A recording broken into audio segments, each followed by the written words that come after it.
আসসালামু আলাইকুম, সবাই কেমন আছেন? আশা করি আল্লাহর রহমতে সবাই ভালো আছেন। চলে এলাম আজকে নতুন আরেকটি ভিডিও নিয়ে। এটা একটা বাচ্চার প্যান্ট তৈরি করছি। যারা নতুন আছেন তারা ভিডিওটি মনোযোগ সহকারে একবার দেখলেই এরকম সুন্দর প্যান্ট তৈরি করতে পারবেন। খুবই অল্প সময়ে এরকম সহজভাবে প্যান্টটা তৈরি করতে পারবেন।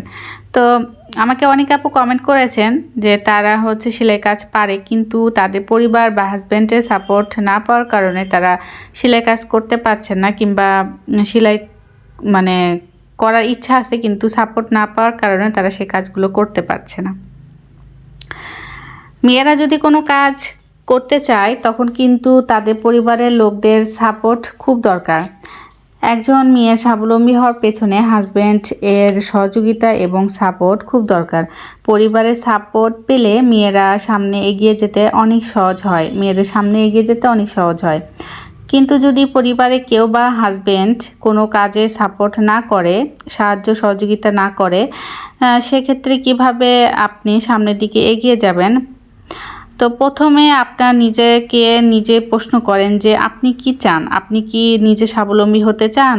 আপনি যে কাজ জানেন সেই কাজ করতে চান? যদি আপনার ইচ্ছা এবং আগ্রহ থাকে তাহলে আমি বলবো পিছনে তাকানোর কোনো দরকার নেই। কে আপনাকে সাপোর্ট করলো না করলো সেদিকে না তাকিয়ে আপনি নিজের চেষ্টা ও পরিশ্রমের সামনে এগোনোর চেষ্টা করেন। একটা কথা আছে, যদি তোর ডাক শুনে কেউ না আসে তবে একলা চলো রে। হ্যাঁ, একদম সঠিক কথা। কাউকে আপনার প্রয়োজন নাই, আপনি একাই পারবেন আপনার লক্ষ্যে পৌঁছাতে। এই মনোবল নিয়ে আল্লাহর নামে কাজ শুরু করে দেন, দেখবেন একদিন সাফল্য অবশ্যই পাবেন ইনশাল্লাহ। তবে পরিবার বা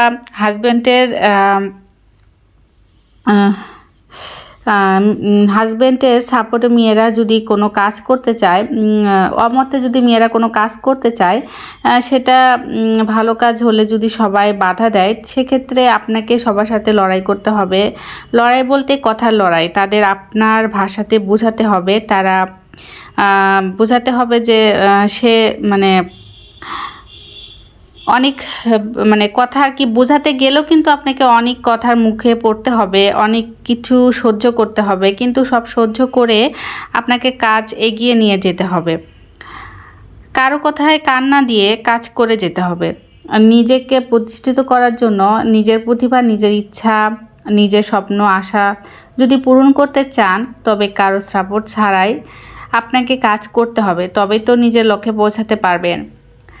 আমাদের সমাজে এখনও কিছু পুরুষ আছে যারা মেয়েদের ভালো এবং মেয়েদের সাফল্য দেখতে পারে না।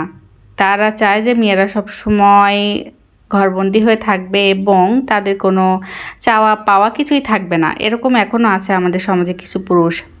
তবে মেয়েদের টেনে হেঁচড়ে ভালো পজিশনে যাওয়ার আগে তাদেরকে যে টেনে হেঁচড়ে নিচে নামানো, এরকম পরিবারের লোকজনও আছে। তো আমি বলবো আপনারা যারা স্বাবলম্বী হতে চাচ্ছেন, যারা কাজ করতে চান, যারা সেলাই কাজ পারেন কিংবা আরও অন্য কোনো কাজ পারেন, তারা সেই কাজগুলো করতে চাচ্ছেন, নিজের পরিচিতি বাড়াতে চাচ্ছেন, তাদেরকে বলবো যে আপনারা কারো কথায় কান দিবেন না। পিছু লোকে কিছু বলুক সেই কথায় কান না দিয়ে নিজে সামনের দিকে এগিয়ে যাবেন। এবং পরিবারের লোক যদি কেউ বাধা দেয় তাকে বোঝানোর চেষ্টা করবেন। সেই ক্ষেত্রে যদি কাজ না হয় তবে আপনি আপনার মতো কাজ করে যাবেন। তবে একটা সময় পর যখন আপনি সাফল্য পাবেন, যখন আপনি সাফল্যের দ্বারে পৌঁছাবেন এবং আপনার নাম ডাক হবে, তখন দেখবেন পরিবারের লোকেরাই কিন্তু আপনাকে নিয়ে গর্ববোধ করবে। তো যাই হোক, এখন আমার আপুরা যারা আমাকে কমেন্ট করেছেন, তো আমি বলবো তারা একটু হলেও হয়তো সাহস পেয়েছেন নিজে নিজে কাজ করার। তো এগিয়ে যান আপু।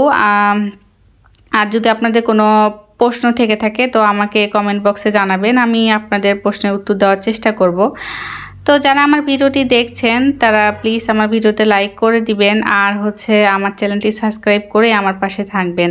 যারা অলরেডি কাজটি করে দিয়েছেন তাদেরকে অসংখ্য অসংখ্য ধন্যবাদ। তবে কি বলেন তো, যদি পরিবারের লোক কোনো কাজে সাপোর্ট করে কিংবা হাজব্যান্ডের সাপোর্ট পাওয়া যায় কোনো একটা কাজ করতে গেলে, তখন কিন্তু নিজের মনেও একটা শান্তি লাগে এবং সেই কাজগুলো করতেও ভালো লাগে। আর সাপোর্ট থাকলে তো যে কোনো কাজই করা সহজ হয়ে যায়। তবে যদি সাপোর্ট না পাওয়া যায় তবে সেই কাজগুলো করতে একটু অসুবিধা হলেও কিন্তু একটা সময় পর সাফল্য পাওয়া যায়।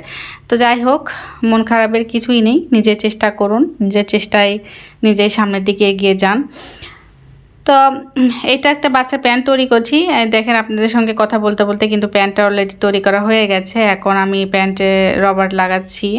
আর এরকমের কুচি প্যান্টগুলো আমি কিন্তু তৈরি করি, যেগুলো একটু কুচি দেওয়া থাকে, একটু বড় বাচ্চাদের প্যান্ট, সেগুলো প্যান্ট তৈরি করতে আমি কিন্তু 50 টাকা মজুরি নিই। আর যেগুলো ছোট্ট বাচ্চা, একদম 2 বছর 1.5 বছর বয়সের বাচ্চাদের যে ছোটো প্যান্টগুলো তৈরি করি, ন্যাঙ্গটি স্টাইলের মানে টাইপের যে প্যান্টগুলো, তো সেইগুলো তৈরি করতে কিন্তু আমি হচ্ছে 20 টাকা মজুরি নিয়ে থাকি। সেগুলো তো ঝামেলা নেই, জাস্ট অল্প পরিমাণে কাজ সেক্ষেত্রে। আর এরকম বড় কুচিওয়ালা প্যান্ট, তারপর হচ্ছে ঘটি প্যান্ট যেগুলো, এগুলো তৈরি করতে আমি 50 টাকা মজুরি নিয়ে থাকি। তো এই যে দেখেন, আমি অনেক কয়েকটা প্যান্ট তৈরি করেছি। এগুলো একটা ছোট বাচ্চা, আর মাঝারি একটা বাচ্চা, বড় একটা বাচ্চা। তো এই যে ন্যাঙ্গর টাইপের যে প্যান্টি টাইপের যে প্যান্টগুলো, এই প্যান্টগুলো হচ্ছে 20 টাকা করে তৈরি করেছি। আর এই যে কুচি দেওয়া যে প্যান্টগুলো, এই প্যান্টগুলো হচ্ছে 50 টাকা মজুরি নিব আর কি। এই 50 টাকা মজুরি আমি এই প্যান্টগুলো তৈরি করি, কুচি দেওয়াগুলো। তো এই প্যান্টি টাইপের প্যান্টগুলো, এগুলো 20 টাকা মজুরি নিই। তো আজকের ভিডিওটা এই পর্যন্তই। সবাই ভালো থাকবেন, সুস্থ থাকবেন। আল্লাহ হাফেজ।